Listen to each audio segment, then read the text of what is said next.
We lost Alex 6 months ago inside the ruins of Blackwater Penitentiary. No signs, no sounds, just static on the radio and one final video frame. A pristine white hallway, pulsing with sterile light, and something enormous blocking the way. So authorities found nothing. We should have never split up. If you're reading this or watching the footage, don't follow him. Blackwater locks from the inside, for a reason, and some doors were never meant to open. The chain-link fence encircling Blackwater Penitentiary sagged under the weight of time, rust and nature's slow invasion.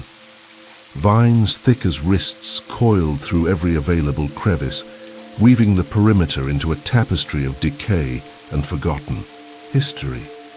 The late afternoon sun filtered through the trees behind us, casting long gold-tinged shadows on the cracked pavement. I adjusted the straps of my backpack, the weight of our gear reminding me that this was no ordinary shoot. Ahead, the towering grey walls of the prison loomed like the carcass of some long-dead colossus, its silhouette cut sharply against the sky outlined in deepening hues of amber and ash. "You sure about this, Alex?" Kyle's voice was a whisper, like he was afraid the prison would hear him. We were still half a mile from the nearest residence, but the stillness of this place demanded reverence. I turned to him and smiled, though I could already feel that knot of unease forming in my stomach. "We've done this place 3 times. Already," I said, sweeping my flashlight along the edge of the fence. "We just never made it to the isolation wing." Sarah stepped up beside me, her DSLR hanging from a custom rig, already half powered on. "The light's perfect," she said. "Golden hour pouring through broken windows, it's going to be hauntingly beautiful. Let's just not get tetanus doing it." Her tone was half joking, but there was tension in the way she fiddled with the lens. "That's the spirit," Kevin chimed in. "Next stop, viral content, hospital bills, and probably a very angry ghost." He gave a strained laugh that trailed off too quickly. Kevin was always like that at the beginning of our explorations, nervous energy disguised with humor. It was a survival mechanism, and I couldn't blame him. The first time we came to Blackwater, back in early spring, it had been pure thrill. The silence, the stories, the thrill of being inside something forbidden. Now the excitement had calcified into something more focused, purposeful. We weren't just here to film another urban decay video. We were chasing the last untouched piece of this place. The isolation wing, sealed off, rumored, avoided even by other explorers. I ducked through the gap in the fence, the one we'd found on our first visit. The others followed. Our boots crunched on gravel nearly hidden beneath a carpet of fallen leaves. 27 years of abandonment had allowed nature to blur the edges of the institution. Trees curling around the perimeter, roots buckling concrete, ivy spilling. Through window cracks like ghostly fingers. "Stay close," I said. "Stick to the old path. I don't trust the open yard." My voice echoed softly, absorbed by the moss-covered stone and asphalt. I led the way, guiding us along the western edge, where the old surveillance towers leaned like dying sentinels. The spotlights atop them hadn't worked in decades, but they still gave off a strange weight, like they remembered their function. Sarah checked her phone. "Drone footage puts the northeast corner in direct sunlight for another 30 minutes. We'll need to be in position before then if we want clean shots. Admin building first, then cut through to the restricted corridor," I replied, tracing our path mentally. "We'll bypass the yard, go through medical and the kitchen. That'll put us right next to the isolation wing entrance." I knew the history better than anyone. I'd spent nights combing through online forums, public archives, even interviewing a retired CO who worked here until the day it shut down in 1996. Officially, the prison closed for budget and structural concerns, but locals whispered different reasons: strange incidents, unexplained injuries, even disappearances. Most of the rumors centered around the isolation wing. Guards refused to enter it. Inmates begged for transfers. Something about the air, they said. Something not right. We reached the administration building. Most of its windows were shattered, jagged glass glinting faintly in the sunlight. I found our usual entry point. First floor window, frame still intact, glass long gone. "I'll go first," I said, switching on my headlamp. The air changed the moment I entered, thick with mold and a chemical scent I couldn't quite place. The linoleum under my boots was cracked and curled like old parchment. Dust drifted. In beams of light like suspended ash, I swept my light across the room. This had once been a reception area, now stripped bare. Wires dangled from broken ceiling tiles. Graffiti marked the walls, everything from crude doodles to more ominous warnings scrawled in red. "All clear," I called, and helped Sarah through. The window, then Kyle. Kevin stumbled on the landing, cursing softly. "You okay?" I asked. "Yeah," he muttered, flexing his ankle. "Just twisted a bit." "Let's minimize noise," Sarah said, already adjusting her camera for ambient shots. "I want the place as undisturbed as possible. Capture it as it is." We moved with practiced rhythm, passing through empty offices where rusted filing, cabinets sat open like broken mouths. Coats still hung on chairbacks. Mugs with faded logos rested beside stacks of forgotten paperwork. The whole place felt like people had just gotten up mid-sentence and never returned. That strangeness always got to me more than any jump scare. Abandonment without explanation. "Main cell blocks ahead," I said, pushing open a heavy steel door. It groaned loud enough to make all of us flinch. The cell block was colder, not just temperature, but a drop in something harder to name. The three-tiered row of cells stretched endlessly in both directions. Rusted bunks clung to walls. Toilet. Bowls sat dry and cracked, and odd remnants. Letters, shoes, even a chessboard remained untouched. Kyle paused. "Temperatures dropped almost 10 degrees. "Sun's setting," Kevin offered weakly. "No," Kyle said, adjusting the sensor he wore clipped to his belt. "It's dropping fast, faster than it should, and only in here." Sarah looked up through the broken skylights. "This whole space feels heavier. We were used to strange sensations in these kinds of places, drafts, creaks, the hum of long silent wiring. But Blackwater was different. It had always been. And the closer we got to the isolation wing, the worse that feeling became. Not just dread, anticipation, like the building was waiting. "We document everything," I said, forcing confidence into my voice. "No assumptions, no superstition, just the truth." But even as I said it, I felt something shift in the air, a subtle pressure that made my skin crawl.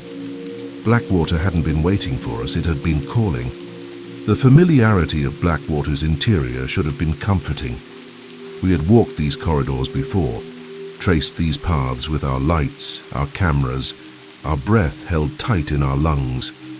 But that night, something felt different.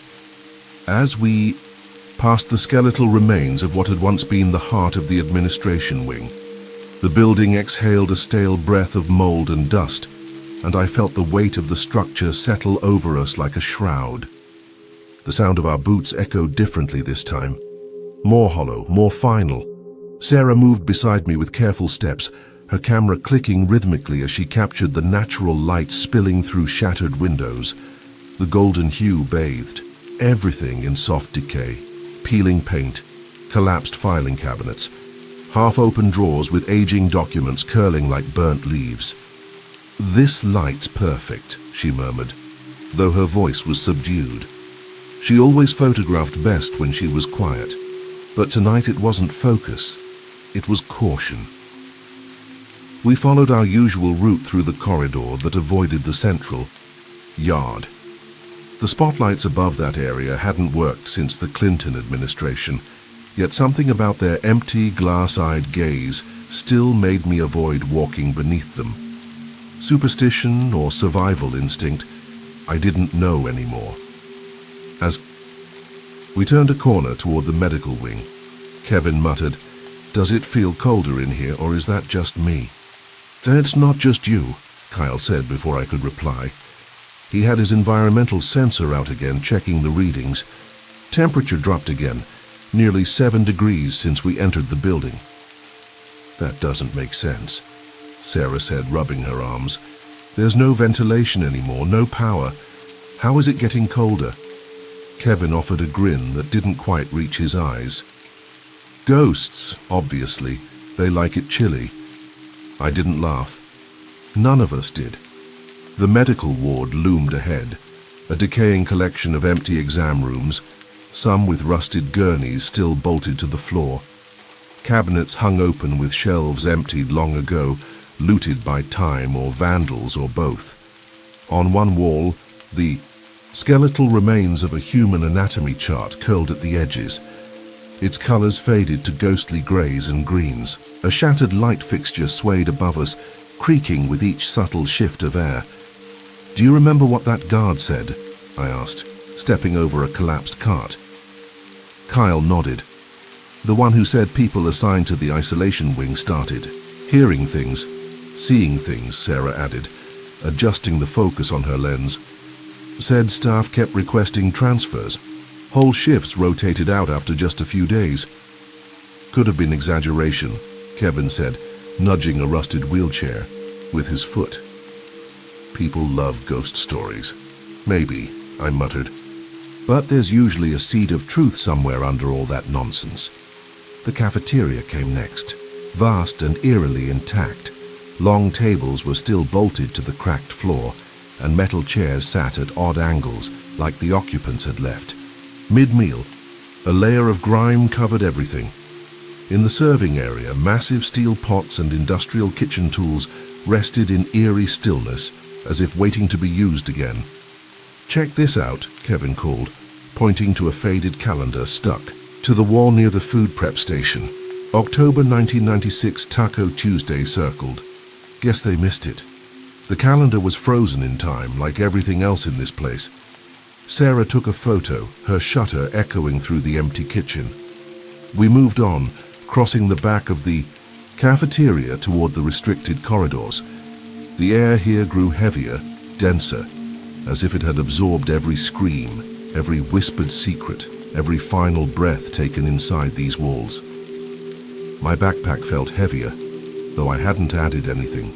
My boots sank deeper into the grime-covered tile with each step. As we approached the hallway leading toward the isolation wing, a low creaking sound rolled through the structure. We all stopped. The building made noises all the time, settling. Beams, wind pressing against old frames. But this was different. This wasn't random. It was sequential, like something shifting deep within the walls. Tell me you heard that, Sarah whispered.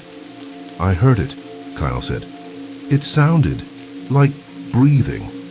Could have been air moving through broken vents, I offered, but even as I said it, I didn't believe it. The sound had rhythm. Inhale, exhale, long, wet. The corridor ahead narrowed, its walls changing subtly. Concrete here was unpainted, industrial, lined with recessed wall brackets, once used to anchor restraints or security gates. There were no windows anymore, just dead fluorescent bulbs hanging like desiccated spiders. We stopped before a set of double steel doors. Faded letters above read, "Authorized personnel only," and beneath them, in barely legible stencil, "Isolation Wing." Why? Does it feel like the building is watching us? Kevin asked, his voice barely audible. It's not the building, Kyle said. It's what's behind that door. Sarah glanced down at her camera, then back at me. We're really doing this? 27 years and no one's made it inside, I said. Every time we've tried, something stopped us. We've been through most of the facility. This is the last piece. We have to see it. The door loomed like a verdict. I reached for the handle and pulled. Nothing. It didn't budge. I pushed harder. Still nothing. Sarah frowned. The decommissioning report said all interior locks were disabled. Why would this one still be engaged? Maybe it jammed shut over time, Kevin offered. though his voice lacked conviction. Kyle leaned in, inspecting. The frame. This isn't just jammed. The locking mechanism's active from the inside. That stopped all of us cold. How is that even possible? Sarah asked. I didn't answer. I couldn't. My mind was already racing through possibilities. Maybe someone had returned here recently. Maybe some other explorer had beaten us to it and locked the door behind them. Maybe, just maybe, someone had never left. We spread out through the adjacent hallways, combing through storage rooms and abandoned offices for answers. The air grew colder. The silence deepened. Sarah found more incident reports, handwritten complaints about strange noises coming from the vents. Kyle discovered power logs showing the isolation wing had drawn more electricity than the rest of the prison combined. It doesn't make sense, he muttered. Why does a sealed wing with a handful of cells need triple the power of the entire admin block? Unless it wasn't just cells in there, I said. A heavy silence followed. As we regrouped, I looked toward the locked doors again, a chill crawling up my spine. This place wasn't just abandoned. It was hiding something. I didn't say it aloud, but the thought echoed in my mind as clearly as if I had. We weren't exploring Blackwater. We were being lured in, and whatever was waiting behind that door had finally decided we were ready. The isolation wing had always been the endgame. Every visit to Blackwater had revolved around it, circling, surveying, theorizing. It was the forbidden core of the entire complex, the one place urban legends couldn't quite define.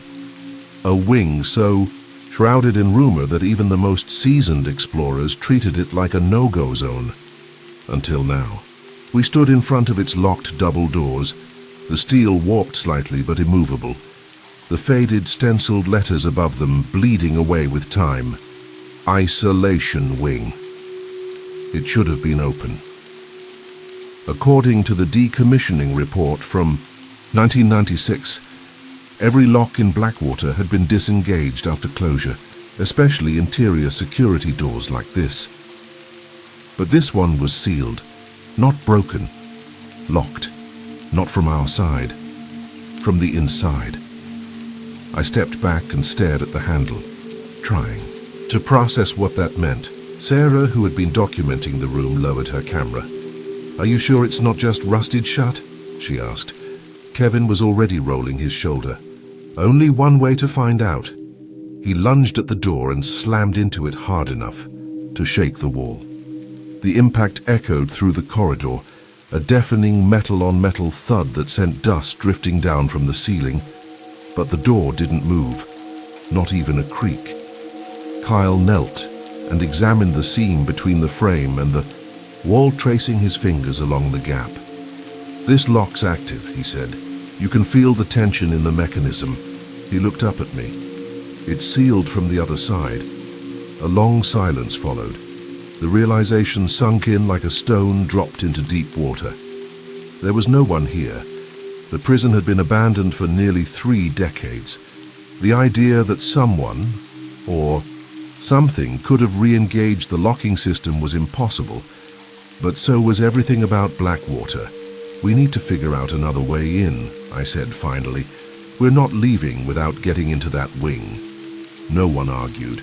It wasn't about the footage anymore. It was about truth, about answers, about putting an end to whatever this place was hiding.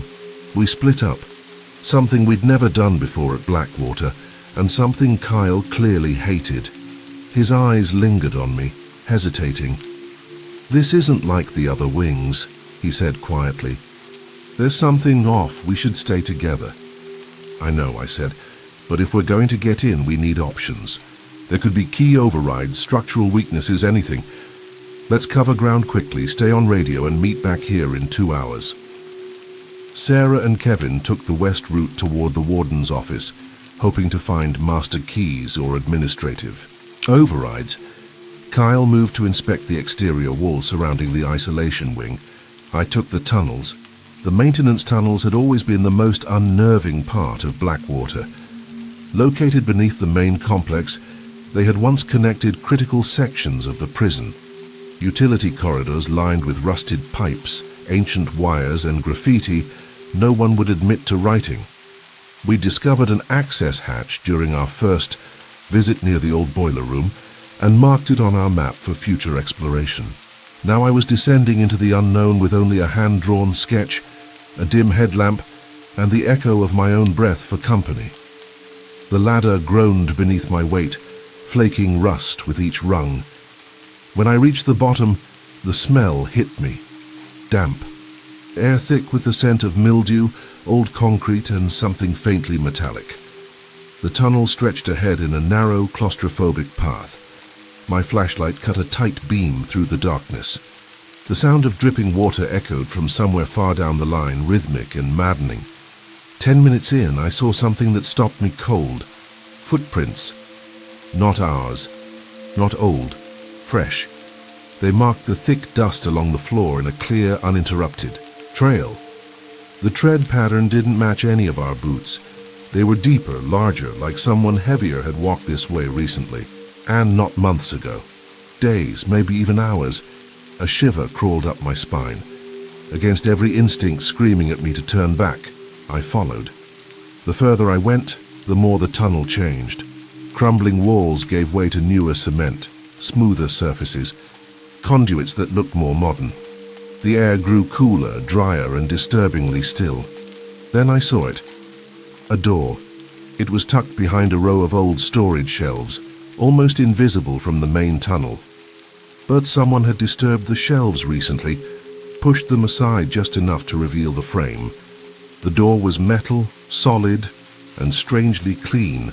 No rust, no damage. The hinges gleamed like they'd been oiled yesterday. My gloved hand reached out and touched the handle. It was cold, too cold.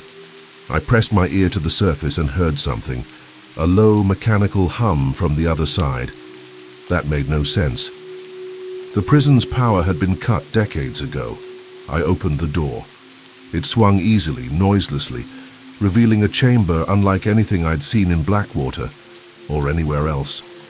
The ceiling stretched 20 feet high, supported by massive concrete columns. The room buzzed with power. Machinery, real functional machinery, lined the walls. Massive furnaces or reactors of some kind, their designs a baffling blend of mid-century industrial bulk and futuristic precision. Copper pipes twisted through the room, inscribed with strange symbols that glowed faintly in the dark. None of this was on the blueprints. None of this should exist. I pulled out my radio. "Sarah, come in. You won't believe what I've found. Only..." Static answered. I tried again. "Kyle? Kevin? Anyone?" More static. The concrete, I figured. It had to be interfering with the signal. In the center of the room stood an elevator, ornate, brass, and absurdly out of place. It looked like something pulled from a luxury hotel in 1920, not a prison facility. The control panel glowed softly. The buttons listed levels far deeper than Blackwater was ever built to contain, B1 through B17, and one marked simply IW Isolation. Wing, I checked my watch.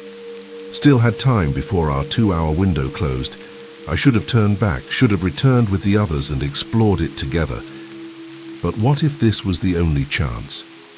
What if this system only worked because someone had activated it recently? The fresh footprints, the powered machines, this wasn't random. Someone or something was keeping this part of Blackwater alive. I stepped into the elevator. The air inside was cool, clean. The walls were paneled in polished wood. Brass fixtures gleamed. There wasn't a speck of dust. I stared at the control panel. My finger hovered over the IW button. One press and I could reach the truth we'd been chasing for years. I hesitated, then pressed it. The button depressed on its own. The doors sealed behind me, fast. I reached for the open button, but the elevator had already begun to descend, smooth, silent, deep. The numbers blinked past. B1, B2, B3. and I began to realize just how far this went. Far deeper than any foundation should allow, far below the earth, far from everything I understood. And something in the darkness, something waiting, seemed to whisper, "You were never meant to leave." The numbers on the elevator panel blinked in rapid succession, B4, B5, B6, each one dragging me deeper into a place that shouldn't exist. I'd been in freight elevators, hospital elevators, ancient creaking lifts in abandoned hotels. None of them moved like this. The sensation was impossibly smooth, unnervingly fast, and completely silent. It was like descending through thick liquid rather than air, a soundless dive into the bowels of something not built by human hands alone. I checked my phone. No signal, of course. But what chilled me was the battery icon. It had jumped from 94% to 12%, then to 78% again in the span of seconds, as if the phone couldn't decide whether it wanted to work or collapse. The time display was worse. Numbers flickered, glitched, jumped between normal timestamps and indecipherable glyphs that looked more like runes than digits. I shut it off. It felt like the elevator was affecting it, like this space was rejecting. Outside logic, still descending. B10, B11, B12, a deep part of my brain, the part designed to survive jungles, predators, and fire, began screaming. The depths we were reaching didn't make sense geologically. We should have hit bedrock long ago, and yet the elevator didn't slow. I opened my camera app and began recording. "Documenting descent," I whispered, trying to sound professional, calm. This elevator car is descending far beyond the documented structure of Blackwater Penitentiary. There's no vibration, no mechanical grinding. It's completely silent, smooth, floor indicators currently reading B14. The walls of the elevator were still immaculate. Polished wood, brass accents, warm lighting that neither buzzed nor flickered.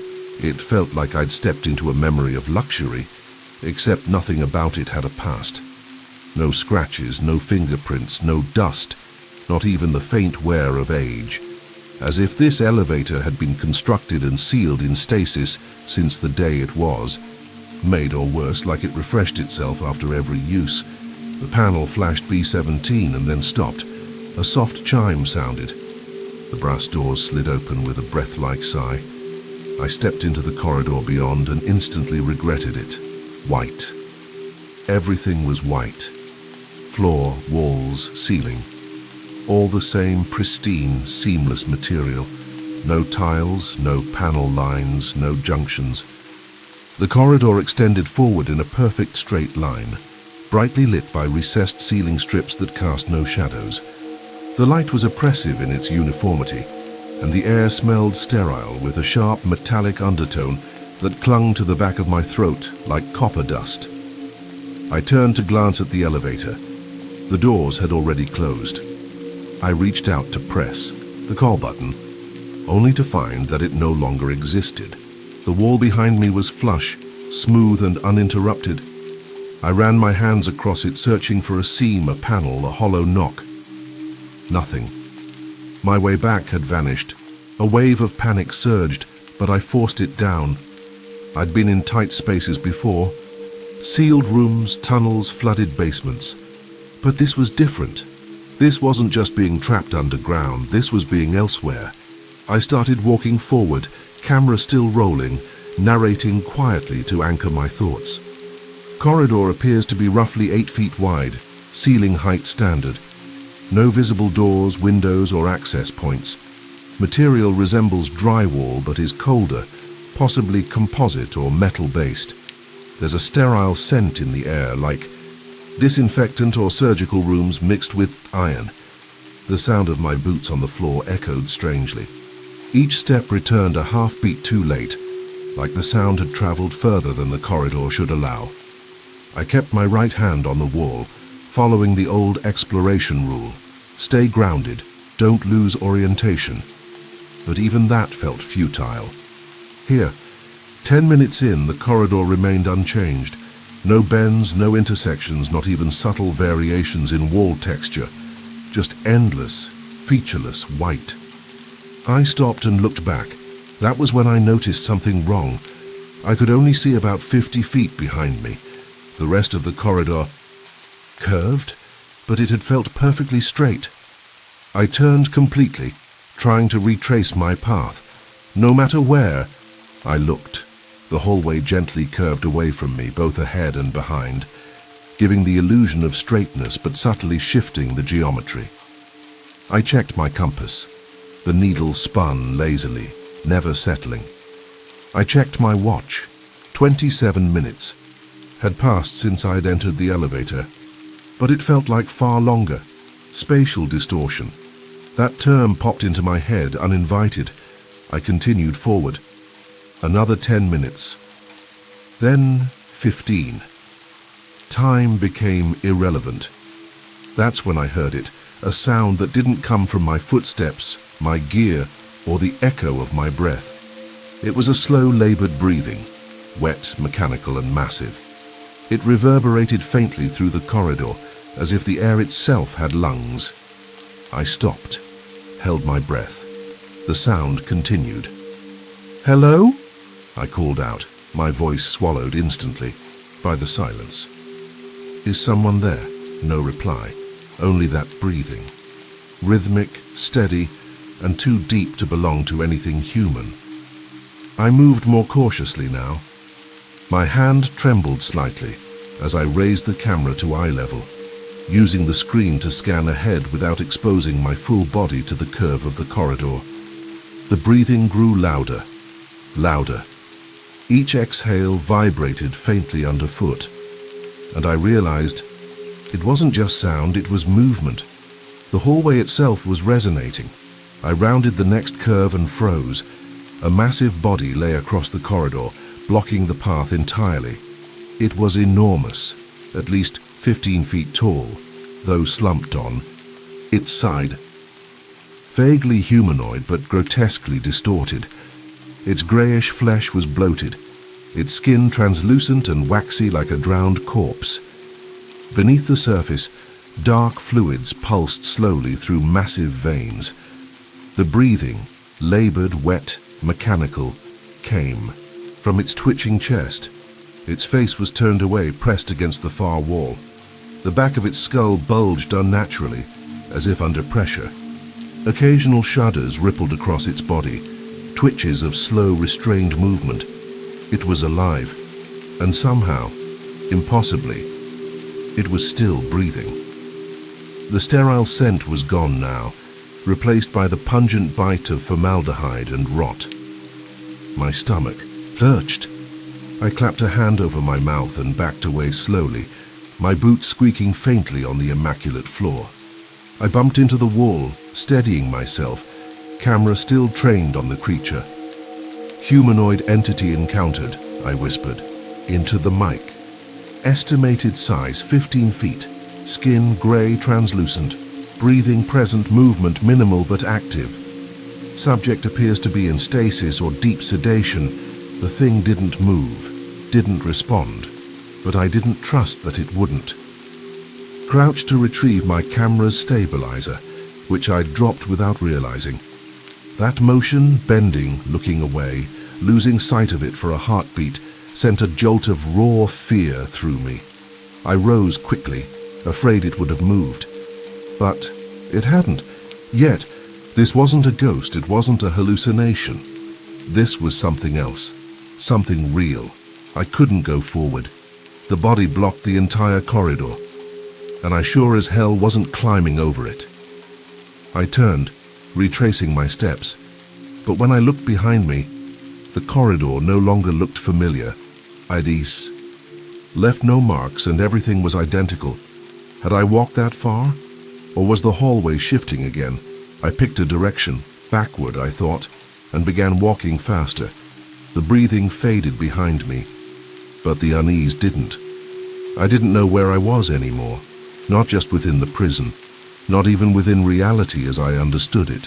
I was somewhere else now, and something vast, ancient and breathing, was down here with me, waiting, watching, and I was only beginning to understand just how far I had fallen.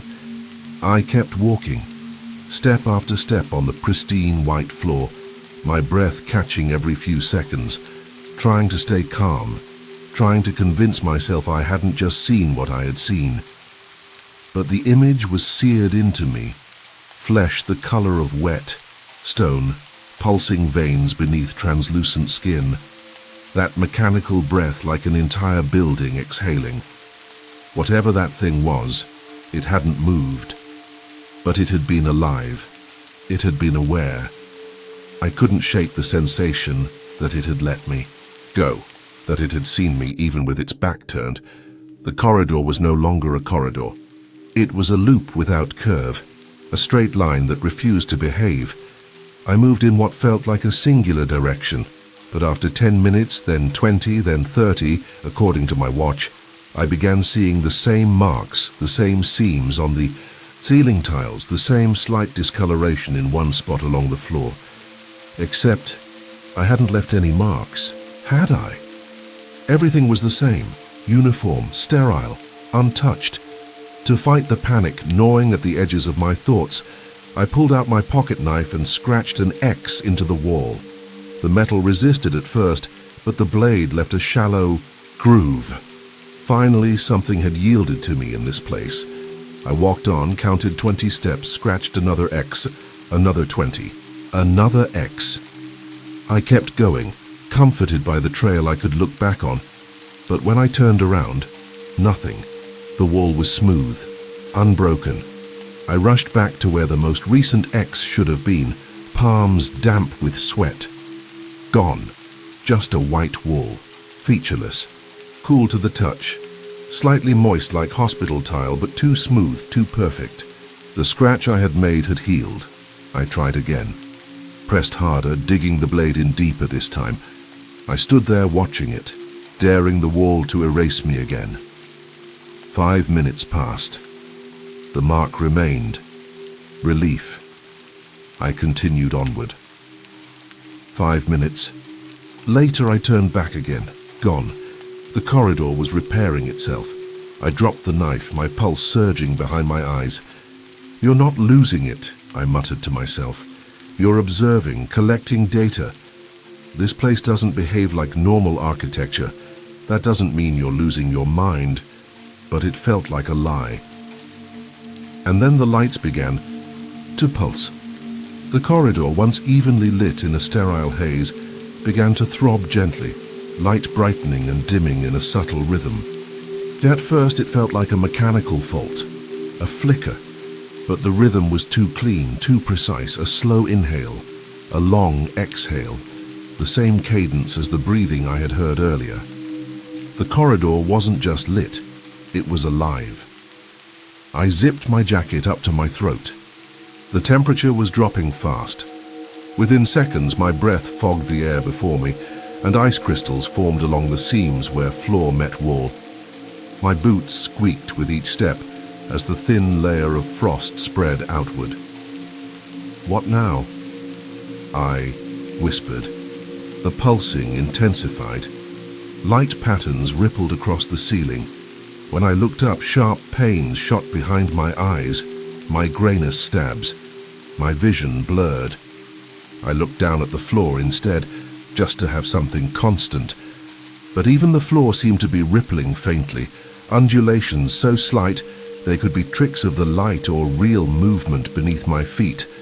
And then the corridor branched.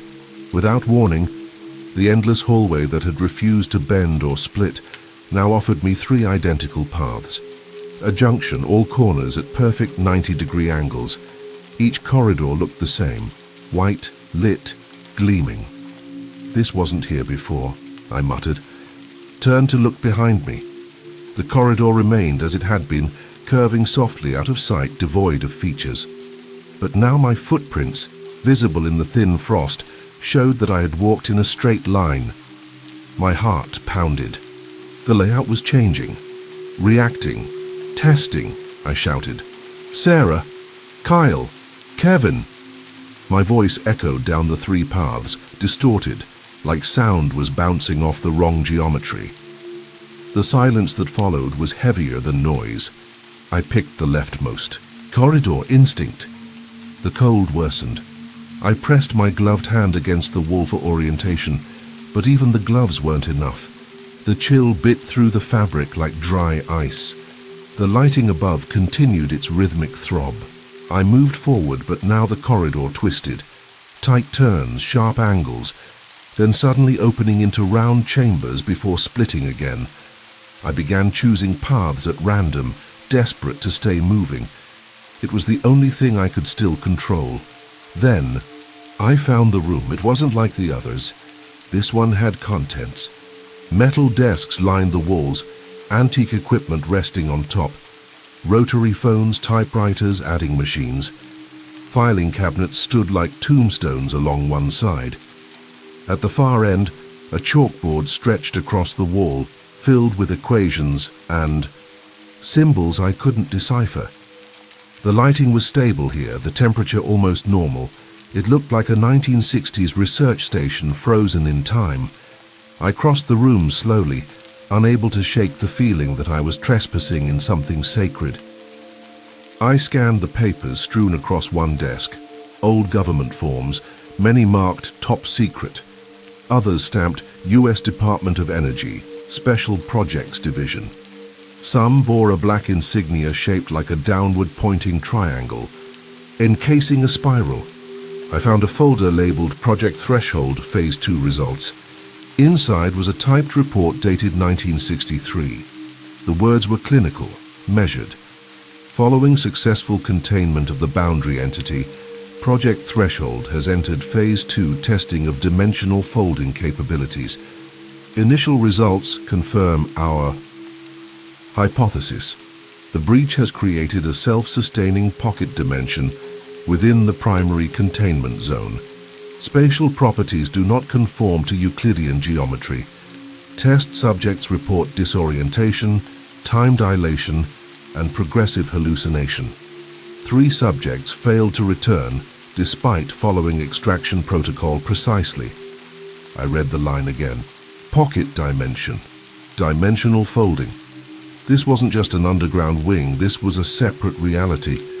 The entity I had seen, it wasn't a prisoner, it was a seal, a plug in the breach between our world and something else. I backed away from the desk, the words echoing in my mind. In the corner of the room sat a small red notebook, its leather binding cracked with age. I picked it up, flipped to the last page. A handwritten scrawl. Emergency retrieval. Protocol. Locate null point, spatial distortion. 0.5 on hand scanner. Remain at null point for 30+ minutes. Do not move. Recite retrieval phrase. Threshold omega, return 313. If no result, repeat at alternate null site. Positions shift every 12 hours. A chance, a way out. I didn't have a hand scanner. But maybe I could guess. If I stayed still long enough, maybe I could detect it. Suddenly the walls around me rippled. The door I had entered through vanished. In its place were 3 new corridors, identical to the ones before. My breath caught in my throat. This place, it adapted. It reconfigured. I ran. No time to think, just movement. Back through the pulsing white halls, past the curved intersections, trying to find any space that felt different. Anything that didn't push back against my senses. As I moved, the lights dimmed again. Frost returned. My footprints, I noticed, were gone after seconds. The corridor was swallowing them. The further I went, the more the walls seemed to undulate, subtly but undeniably. The floor beneath my feet no longer clicked solidly. It gave slightly, like stepping on flesh that remembered pressure. Time fractured. My watch showed 50 minutes had passed, but I didn't trust it. I stumbled into a larger chamber. At its center sat a massive circular device, half buried in the floor, partially fused with the wall. It was a particle accelerator, or it had been. Now it was partially organic, piping systems intertwined with veins. The surface pulsed, and behind it, blocking the far end, was the creature again. The massive, breathing thing. Its body had moved. Its face turned now, and it was looking straight at me. Only it had no face, just slits. 5 vertical glowing slits where eyes or a mouth should be, and from those slits came sound. Multi-voiced, layered, whispering as one, "Seeker, return." I fell to my knees, not in terror, in comprehension. The corridor hadn't been testing me, it had been teaching me, and now it was asking me to choose. Me too. The entity's voice wasn't a sound so much as a resonance. It vibrated through my ribs, low and dissonant, like an earthquake humming inside my bones.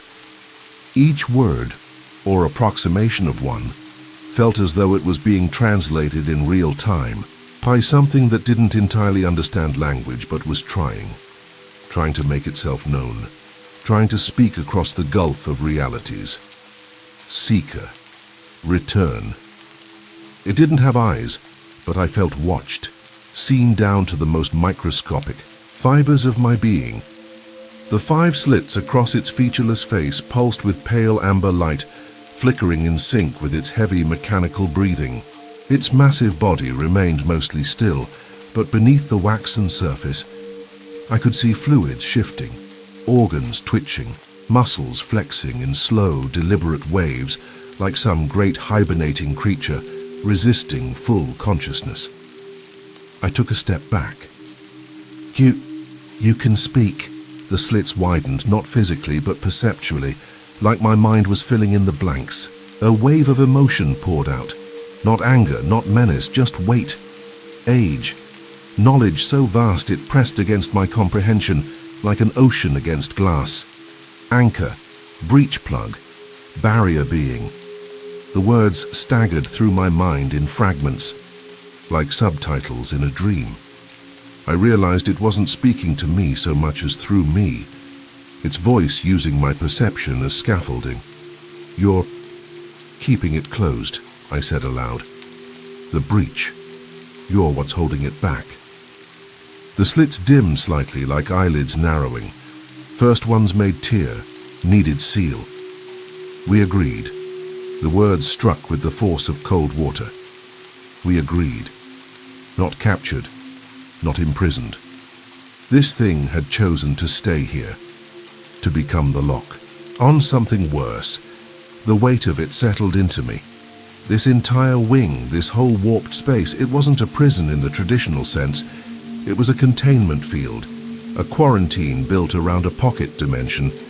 And this being, this entity, was the only thing stopping that reality from spilling into ours.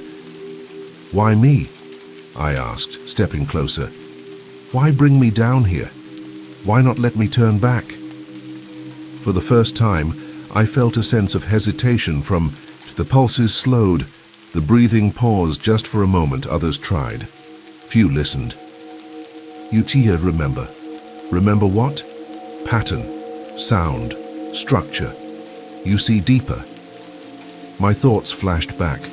Late nights reading blueprints, feeling the rhythm of architecture, finding symmetry where others saw ruin. I'd always had a gift for navigation, for noticing the invisible seams. Maybe that's what it meant. I could see the shifts where this place folded back on itself. That's why the paths had bent around me, instead of simply crushing me with madness. "You called me a seeker," I said. "What am I seeking?" Another pause. "Truth, exit, end, or exchange." I didn't like the last word. "Exchange?" I asked cautiously. The chamber seemed to dim, as if the walls themselves inhaled. "Exit is costly. Transition requires anchor. Anchor must remain." It struck me with the clarity of a hammer. The protocol I'd read, Threshold Omega, the null. Point, the 30-minute ritual, wasn't just about finding a spot of stability. It was about trading places. The only way to leave was to offer something in return. A presence, a body, an anchor, one in, one out. I swallowed hard. "That's why you've let people through," I whispered. The ones who left weren't the same, or they weren't alone. The entity's slits flared faintly. Some chose, some forgot. I pictured it, explorers like me finding their way down here, desperate, frightened, tricked by the promise of an exit, and stepping through, leaving a piece of themselves behind, or worse, letting something else out. I backed away, turning from the creature. I needed air. I needed distance. The chamber was pulsating more now, the walls breathing slowly like lungs. Stumbled back into the adjoining corridor and ran, every step heavier than the last.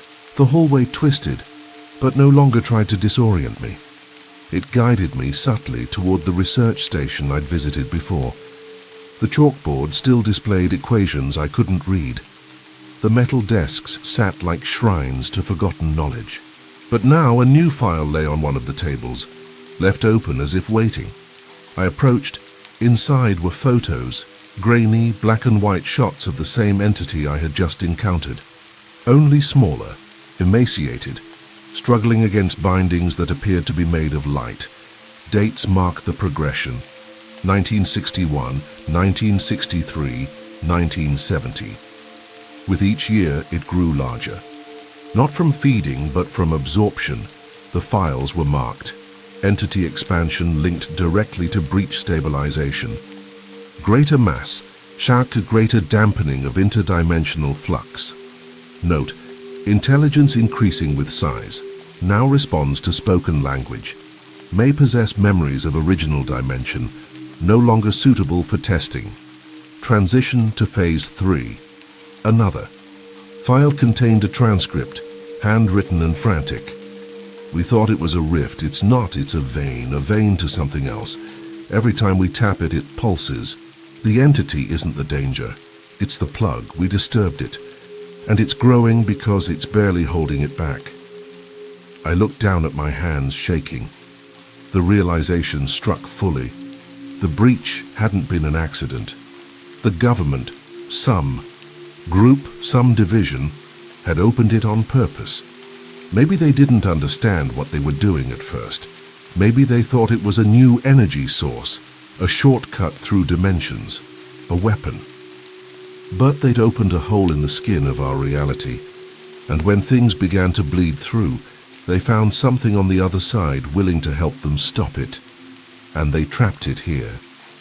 Until the project was buried under layers of bureaucracy, budget cuts, classified files, and the prison built over it, a perfect cover for keeping people away.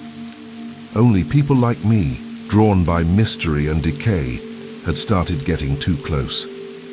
I returned to the corridor. The junctions had reappeared, only this time the left path glowed faintly, a subtle shimmer along the baseboards. I followed. The pulsing lights dimmed. The temperature rose. The air smelled like clean steel, and the corridor began to curve gently, downward. After what felt like an hour, I reached another chamber. This one wasn't decayed or overtaken by flesh. It was clinical, controlled. At its center stood a ring of devices, small obelisks, evenly spaced, each humming softly, and in the middle, a circle of untouched floor, the null point. I stepped into the center.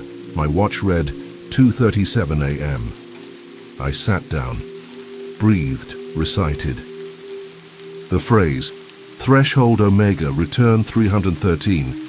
Nothing happened. 5 minutes. 10:15. My breath fogged in the air. The hum of the obelisks grew louder.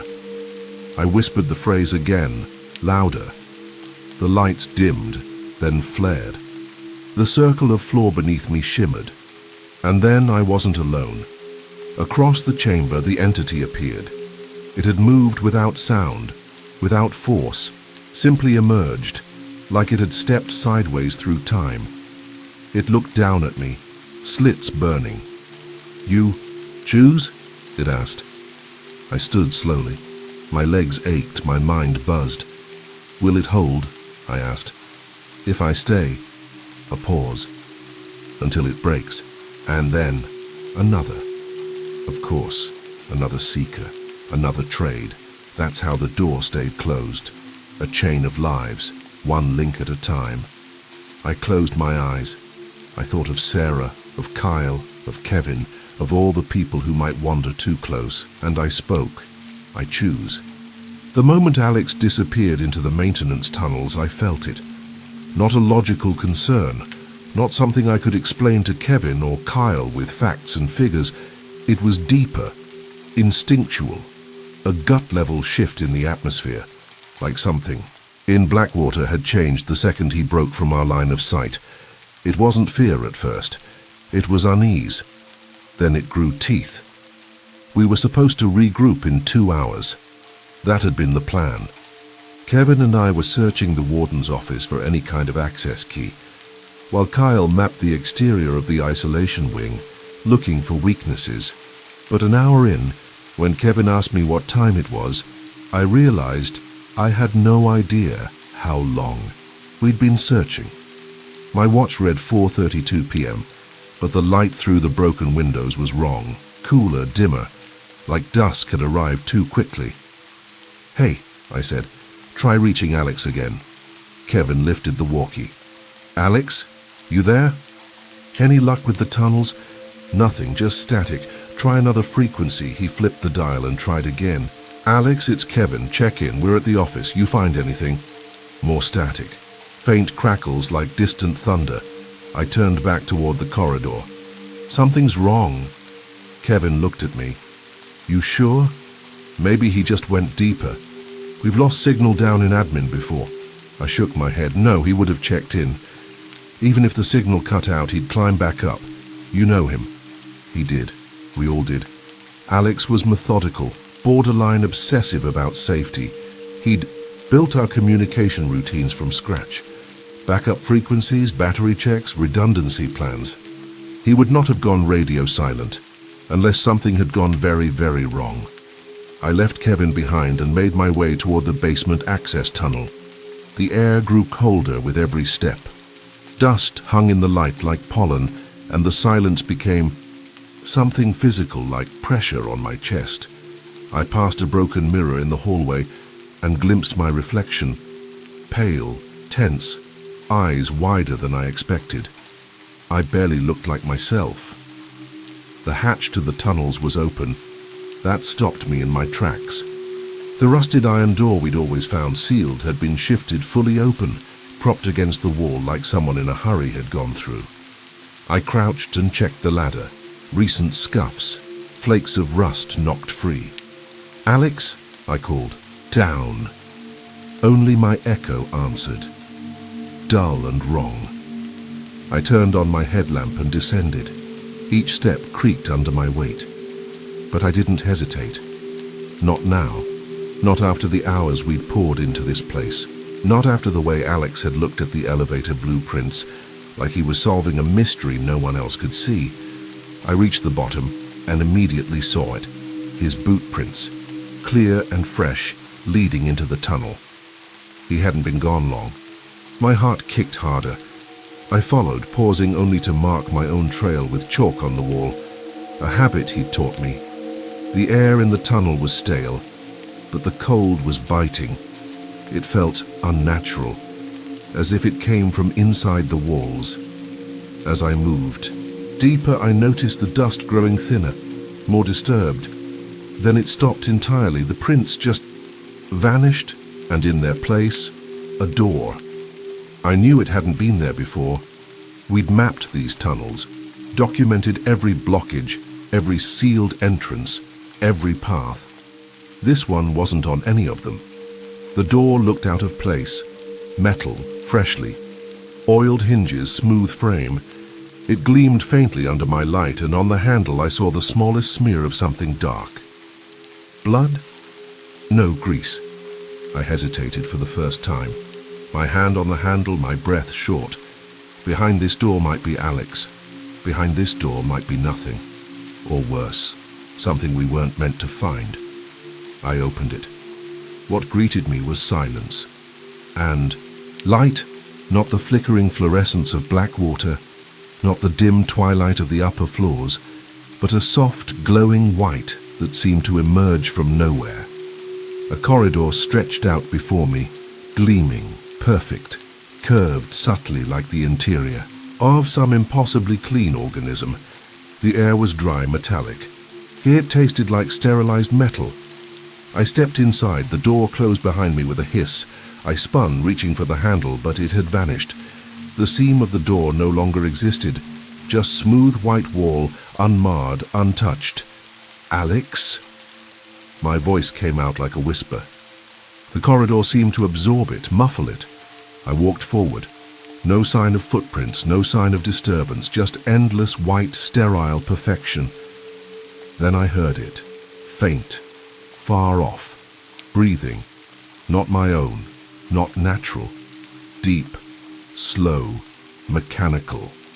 I followed. The sound, but the hallway kept turning on itself. Left, left again, then right. No corners, just curves. I could no longer tell direction. I tried marking the wall like Alex had taught me, but the chalk left no trace. I scratched at it with my knife. Nothing. The wall resisted. My panic started to rise. Then I saw it, a camera. His camera. Alex's, lying alone on the floor. I rushed to it, lifted it up. The battery was dead, but the screen flickered for a moment, just long enough to show one frame, a massive grey-skinned figure lying in the corridor, bloated, still. I staggered back, bile rising in my throat. What the hell had he found? What had we found? I sank to the floor, gripping the camera like it was a lifeline. My thoughts scattered, spinning. Was Alex still down here, or had this place taken him? Behind me, the hallway pulsed. The light dimmed, then returned. And in that flicker, I thought, just for a moment, I saw movement. Not ahead, not behind, but above. Something. Shifting beyond the white ceiling, like a shadow pressed between layers of light. I stood. The camera clutched to my chest and whispered, "Please be alive." Because whatever this place was, it wasn't done with us. And if Alex was still inside, then I would find him, or I wouldn't leave either. I stumbled away from the null point chamber, legs unsteady, heart hammering against my ribcage like it wanted to escape before I could. The ritual hadn't worked. I'd repeated the phrase, sat in total stillness for over half an hour, felt the temperature shift, watched the shimmer in the air, but nothing had happened. No exit, no rupture, no doorway back to the world I'd come from. The void remained sealed, and I was still trapped in this ever-bending corridor of sterile walls and shifting logic. My flashlight flickered again. The bulb hadn't failed. The air itself was interfering, wobbling the light, diluting it. Reality here bent light like it bent sound, space, and memory. I checked my watch. 4:22 a.m. But it had read 4:22 the last 3 times I looked. The second hand no longer moved, just ticked in place like a heartbeat trapped in a moment. I leaned against the wall. It was cold and pulsing again, its surface almost soft. Every breath I took now seemed louder, sharper. Each exhale echoed a half-second too late, as if space here had to catch up to my existence. That's when I felt the change. Not a sound, not a vibration, a shift in pressure. The air grew thicker. My ears popped. The corridor narrowed behind me, almost imperceptibly. But I felt it. The squeeze. Like the place was tightening its grip, making room only for what it wanted to keep. My thoughts scattered. I thought of Sarah, her voice on the walkie, the way her brows furrowed when she focused on a shot. I thought of Kevin's jokes and Kyle's calm, analytical demeanor. I thought of the rope of worry each of them must have felt winding tighter. With each silent minute I'd been gone, and that was when it hit me. This place hadn't trapped me, it had chosen me. The entity, the corridor, the structure, it wasn't a cage. It was a filter, and I had passed through. I turned a corner and found another chamber, smaller than the last. In its center stood the same figure, the entity I had seen before. Only now it was upright, not fully standing. Its proportions made that impossible, but rising slightly elevated above the floor, not hovering, supported, cradled by unseen architecture molded to its mass. Its flesh twitched subtly, like gelatine under a thin skin. The 5 slits on its face glowed softly, watching me without eyes. I didn't speak. I couldn't. My throat was dry, my thoughts stuttering. Collapse brings clarity. The voice was not a sound. It was a presence, unraveling in my skull like silk soaked in cold water. The more you resist, the more it binds. Let go. Let go of what? I whispered, half aloud, half in thought. The logic, the angles, the order. I felt something behind the words, a warning, an invitation. The corridor, this entire dimension, operated on rules unfamiliar to human thought. It was fractal, recursive. Every twist in its halls mimicked the folds in a thought, a memory, a fear. I dropped to my knees. Why am I still here? I asked. The slits pulsed in response. You're not. And suddenly I wasn't. The walls melted. The corridor fell away, and I stood in my apartment, just as it had been the morning before we left for Blackwater. Sunlight filtered through the blinds. The smell of coffee lingered from the pot Sarah had made. My pack was by the door, my shoes untied. I was about to leave. I was about to choose, Alex. Her voice came from the kitchen. You ready? I turned. She stood there in a red hoodie and black jeans, just as she had that morning. I took a step forward, reached for her, and the floor beneath my feet rippled like water. Sarah vanished. The walls turned white again. The corridor returned, featureless and curved. I collapsed, gasping. It had been a memory, or a hallucination, or a test. I screamed, not in fear but in frustration. The entity's illusion had torn something open in me, something more painful than panic, hope. It had dangled my old life like bait, and then stripped it away. I stood, unsteady. My muscles burned, my mouth was dry, my vision blurred at the edges, but something inside me had hardened. This place fed on confusion, on directionlessness. I wasn't giving it that anymore. I'm not afraid of you, I said aloud. The walls around me pulsed in response. I know what you are. You're not a prison. You're not a monster. You're the scar of a wound humanity opened and couldn't close. I looked up at the ceiling, unsure if I was speaking to the entity or the dimension itself. And I'm done playing your game. That's when the floor beneath me shifted, not subtly this time. It sank. I fell into darkness, but I didn't hit the ground.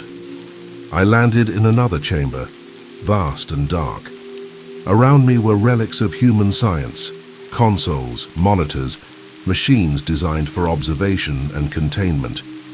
In the center, on a raised platform surrounded by concentric circles of symbols, was the original breach. It shimmered like heat above asphalt, a swirling void, barely the size of a coin, suspended in a framework of pulsing conduits. I stepped closer, the symbols around it reacting to my presence, flickering, adjusting, and behind me the entity appeared again. I turned. It stood taller now, its limbs longer, its presence more defined. Its face was still eyeless, mouthless, but it looked more human, like it was becoming something else, or perhaps becoming me. One must remain, it said. I shook my head. You've been here long enough. No longer anchor, only guide. What happens if no one stays? The slits dimmed. It spreads, and if I stay, it sleeps. I looked at the breach, pulsing at the center of the room. Its presence was quiet now, almost gentle, like it didn't know it had ever caused harm, like a flame that had forgotten it could burn. And in that moment I understood. I stepped into the circle. The entity approached me. Its arm, if that's what it was, extended and placed something in my hand. A shard of polished white. The same material the corridors were made of. Place this, it whispered, where light bends and time forgets. I closed my fingers around the shard, felt it vibrate with a low hum. The chamber began to blur. Reality folded inward, and I realized I wasn't escaping. I was becoming the door. The shard pulsed in my hand, cold and impossibly light, yet dense with meaning. I could feel it humming, not just in my fingers, but in my bones, like it resonated with something deeper than matter. The entity had vanished without another word, leaving me alone with the breach and the quiet weight of a decision I had only just begun to understand. I turned to face the spiral of symbols surrounding the breach. They glowed now not brightly but steadily, as if reacting to my presence, waiting for me to make a move. Each step I took felt like it reverberated through the entire structure. The chamber didn't creak or groan. It listened. It adjusted. Approached the void. It was still the size of a coin, but it felt enormous, like staring into a black hole compressed into a droplet. Its edges shimmered faintly, constantly shifting in and out of perception.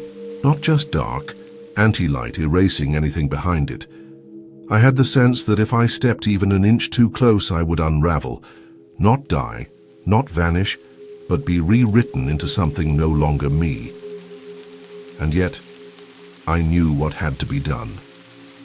The shard was not a weapon, it was a seal, a new anchor, one that would close the breach but at a cost. I looked up, and for the first time in hours, maybe days, I saw something familiar. Sarah. She stood just outside the chamber's threshold, eyes wide, flashlight beam dancing on the walls. Her voice echoed faintly across the room. "Alex?" I almost dropped. "The shard." "Sarah." My voice cracked. She rushed forward, skidding to a halt when she saw the breach behind me. Her face was pale, strained. There were scratches on her arms, dust smeared across her face. But it was her, alive, real. "You're here," I whispered. "So are you," she replied, eyes darting between me and the pulsing void. "I followed your trail, found your camera. I saw things I don't understand. I thought you were gone. I almost was." The shard pulsed again. "What is that?" she asked, staring at the object in my hand. "It's the seal," I replied. "It'll close the breach." Her brow furrowed. "Then why haven't you used it?" I hesitated. The truth lodged in my throat like a splinter. "Because it's not just a seal," I said slowly. "It's a lock. It needs to be placed by someone who becomes the anchor. Once I use it, I don't leave." Her eyes filled with horror. No, there's another way. There has to be. We came here to document, not to sacrifice ourselves. This place doesn't care what we came here for," I said. "It only knows balance, one in, one out." She looked around, desperate. "Then let me do it." "No." I stepped between her and the breach. "I won't let that happen." She grabbed my arm, fierce. "You don't get to choose that alone." "I do," I said quietly. "Because I'm already part of it now. You've seen what it does to people. This place has been inside me since I stepped through that corridor. If I leave, it leaves with me." She was shaking. "You can't just give up." "This isn't giving up," I said, my voice breaking. "It's finishing something, fixing what they broke, ending the cycle." Her grip tightened. "Then, let me stay with you." "No." I smiled through the burn in my chest. "You have to go. Tell them what's really down here. Tell them to stop digging. Promise me." She looked at me, her jaw clenched, tears brimming. Promise me." She nodded slowly. "Okay." I took one last look at her, memorizing everything, the way her eyes shimmered in the strange light, the faint smudge of dirt on her cheek, the way her fingers trembled but didn't let go. Then I turned toward the breach. It pulsed once, almost like it sensed my decision. I stepped inside the ring of symbols. The shard in my hand grew warmer, brighter. Knelt, placing it at the exact center. For a moment nothing happened, then everything did. A wind exploded outward without air. The breach flared with a lightless roar. The chamber shook, but only in perception. My body remained still. My thoughts, scattered, reorganized, fused. The shard fused into the floor, sinking like a seed. The void contracted, shrank, not in size but in presence. It collapsed into itself, swallowing its own essence. The symbols flared white-hot, then dimmed. And then silence. The breach was gone. Sarah stood just outside the ring, shielding her eyes. I remained where I was, kneeling, but I knew I was no longer fully me. I could feel it already, my senses stretching, folding into dimensions I'd never imagined. Time bled differently here. My heartbeat slowed, my breath no longer fogged. I was sinking into the architecture, becoming it. Sarah took a step closer, but a wall, a shimmering membrane of light, rose silently between us. Her hand pressed against it, helpless. I raised mine on the other side. She mouthed something I couldn't hear anymore, then turned and left. I watched until her light disappeared down the corridor. Then I closed my eyes, not in fear, not in despair, but in stillness, and I waited. Time didn't pass in the sealed chamber, or if it did, it folded inward, endlessly refracting like mirrors facing one another. No beginnings, no ends. I wasn't cold. I wasn't tired. I wasn't even certain I was still breathing. The walls no longer pulsed. The white glow that had once given the corridor its sterile menace now bathed the chamber in a steady, indifferent light. The shard had vanished into the floor, sealing the breach, but the silence it left behind was more profound than any I had ever known. I could still think, still feel. That surprised me. I'd assumed becoming the anchor would mean immediate dissolution. My mind diffused into energy, my body consumed by the mechanics of containment. But no, I was here. I was at between. My body wasn't numb, but it didn't feel like flesh anymore. More like a placeholder, a shadow of what I had been. I touched my face. My hands met skin, but I could sense something underneath it, humming, with barely contained tension. I was holding together a kind of paradox, a being that shouldn't exist in this place yet had to. The chamber wasn't rejecting me. It had made room for me, adapted, accepted. I didn't know whether to be grateful or horrified. I tried to speak, but my voice came out like an echo stripped of words. It hung in the air for a moment, then dissolved. I sat down in the center of the containment ring and closed my eyes. Not to sleep. That no longer applied to me. I just needed to feel something familiar. Darkness, stillness, the illusion of retreat. And then something moved. Not inside the chamber, but outside. I felt it before I saw it. A ripple along the membrane of reality. A subtle tightening in the unseen walls. My eyes flew open. The light hadn't changed, the room hadn't shifted, but something was different. A presence. Sarah. I felt her before I saw her. Through the membrane, the seal, whatever barrier had formed between us, she had returned. A faint heat, a memory of emotion, pressed in from beyond the walls like a heartbeat in the floor. Her presence was distant, flickering, but unmistakably real. She was trying to reach me. Again. Why? She had made the promise. She had left. She was supposed to live. But of course, she hadn't let go. She never would. That's when the floor beneath me trembled. Just once, barely perceptible. A hum passed through the ring of cymbals, like something deep within the structure had stirred. Not the breach. That was sealed. This was something else. A system response. A protocol. The entity had said, I would become the anchor. But what it hadn't said was whether the process was permanent.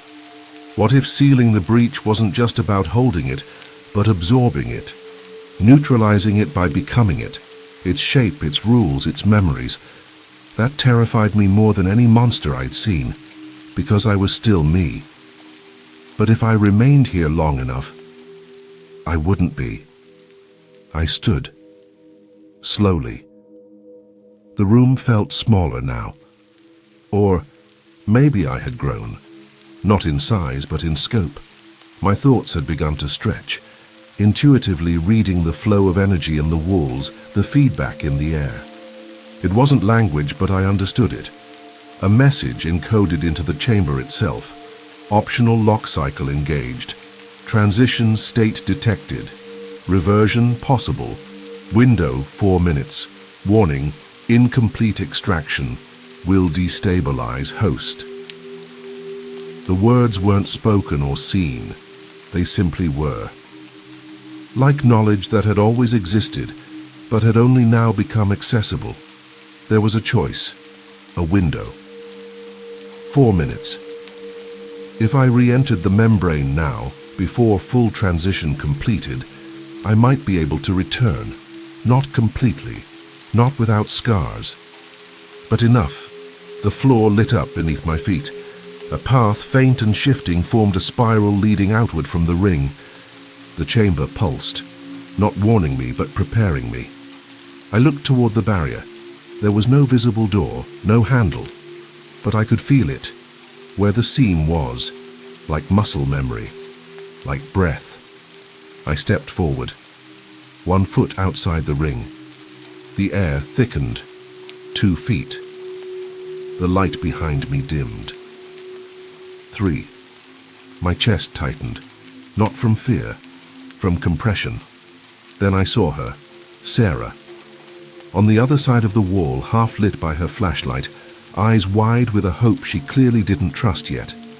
Her hand was raised, fingers trembling as they reached for the seam in the wall that had not existed a moment ago. I pressed my palm to the barrier, and she did the same. The membrane rippled. Alex? Her voice came through, faint but real. Yes. I barely breathed it. You're still I don't have much time. She nodded, eyes brimming. What do I do? Help me remember who I am. She didn't hesitate. She told me everything. The night we first met. The documentary that changed our lives. The long drives, the motel room debates, the coffee-stained. Notebooks full of theories and maps and things no one else would believe. She reminded me of my laugh, of my stubbornness, of how I always stood between danger and the rest of the team, even when I shouldn't. She told me I had a future, one that didn't end in this place. The light around me began to dim. The countdown was almost over. I closed my eyes and leaned forward, pressing into the seam. The membrane resisted, then softened. I felt it stretch around me, tearing, burning, but I didn't stop. I pushed forward, out of the anchor state, out of the chamber, into her arms, and I collapsed. Reality folded hard and fast. I saw white, then dark, then static. When I opened my eyes again, I was lying on the floor in the admin corridor of Blackwater Penitentiary, dust in my throat, blood in my mouth, but air, real air, filling my lungs. Sarah was there, kneeling beside me, crying and laughing at once. The hallway lights flickered and then held steady. The hum was gone. The breach was gone, and I was still me, but not the same, never the same. Thank you for venturing into the darkness with us. If these stories sent chills down your spine, don't keep the fear to yourself. Leave a comment, smash that like button, and share this video with someone who dares to listen in the dark. We release terrifying true stories every week, so be sure to subscribe and turn on notifications so you never miss what's lurking in the shadows. This is High Scare Stories, where nightmares don't end when the video does. Until next time, stay safe and stay scared.